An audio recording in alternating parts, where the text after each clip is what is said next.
Aloha, folks. Today is Friday, February 19th.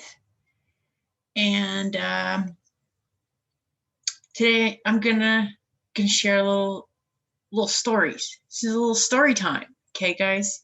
Let me have it. I have had my celery juice this morning. It's pretty cold.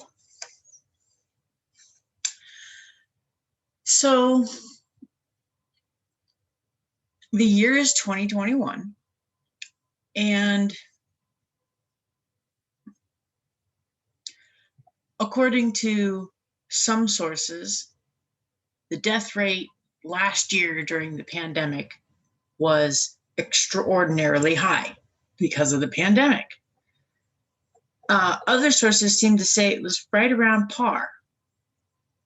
And still yet other sources say that it was higher than normal, but not extraordinarily normal, because we did do lockdowns and we did do quarantining, and we were able to flatten the curve, you could say. I know that the case numbers were going up really crazily last year, but I'm not 100% sure about the actual deaths. I don't know who to believe, and I'm just going to leave it that way. I'm just going to put it at that. I will say that last year,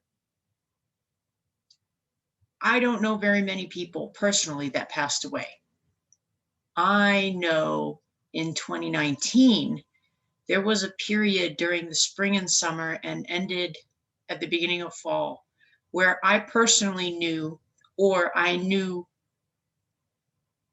the spouse, and it was, and in every single case, in this instance, it was spouse. If I didn't personally know that person, I knew their spouse. And for, I would say 5 or 6 months, I knew someone personally or their spouse that passed away. That's quite a few people. If we take the conservative 5-month period, we're looking at roughly 3 dozen people that I personally knew. So I want to open this up just talking about death a little bit, because in astrology, we look to different places in the chart to understand death. And one of the more modern placements for death is the 8th house. And I don't have a problem with that. But I just want to remind everyone that the 7th house is also the house of death, because that is where the sun actually sets. So it could be said that the 7th house is like the actual death, in a sense, the returning to the earth. And then the 8th house is like the fall that causes death. Because if you consider the 8th house position, and you were to look up at the sky, that is that period. Here, let's go to a chart. Let's use this real quick. Okay, so if we're using the Thema Mundi, okay, we have our horizon line. It would be directly across the middle of this.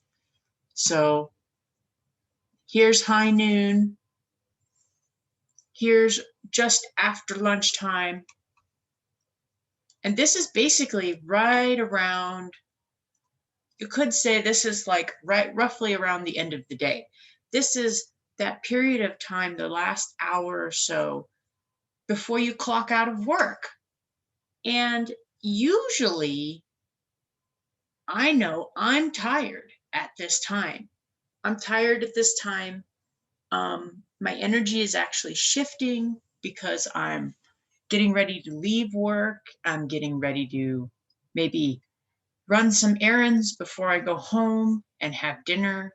So it's interesting because in the Thema Mundi, it's a fixed sign that goes into the 8th house. But it does indicate, if you think about how you would work over the course of the day, the work is dying in a sense. The majority of the daylight required in order to work outside efficiently is no longer available. It gets to a point when the sun gets to a certain part in the sky that, due to the angle of the light, it's actually difficult to see. And I can give a very explicit example. I was working on my truck underneath. I was cleaning off some oil, getting ready to do some maintenance. And over the course of most of the day, I was able to be under there and I could see. But then we got into the mid-afternoon here, about this time of the day, and the sunlight was actually angling itself to come under the vehicle. So before, it was high enough that it hit the cement and bounced off the cement and lit up the bottom of the vehicle. But now the sunlight was coming in at an angle, and it was actually streaming directly into my eyes, and I could no longer see what I was trying to do under the vehicle. So it does indicate a type of death. But if you could say that, because this is another way that the eighth house has been looked at, it's like debt or other dimensions. And I like the other dimensions because if I look at how the eighth house is working, again, with my example, say working under the truck, it's like an indication that this task needs to end and we need to take care of other things. It does happen to be more earthly things if we're thinking about the course of the day. What did I say a moment ago? We finish the work and we shift over to maybe running some errands before we get home, because ultimately what we're trying to do is make dinner so I can go to bed and get up the next day and do it all over again. Well, that's funny. That's so funny. It's like the sign between, if you're going around in a clockwise manner, which is the way that it appears to move, the sun moves across the sky in a clockwise manner. So it would set after this period here in Aquarius. I'm shifting my tasks to making dinner.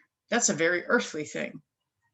I'm ending my work, my great work. I'm ending my great work to run some errands. This sounds very airy, so that I can go home, earth, home, and make dinner, food, earth. So I haven't even talked about death yet, but I just want to talk about Aquarius a little bit because I will be making a follow-up video, and I will talk more about the death stories, but I just wanted to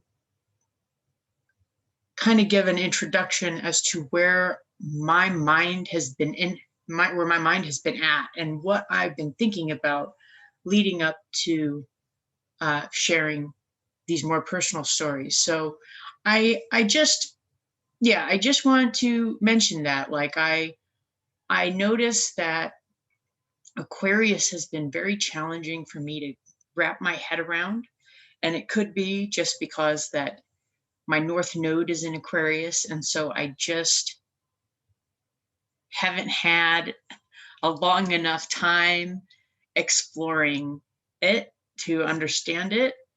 Even though my mother is in Aquarius, it's just a challenge for me to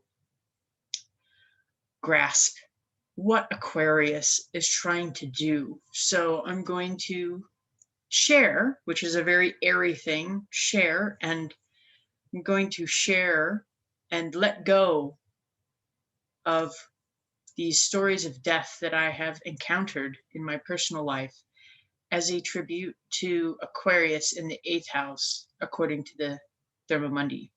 So thank you.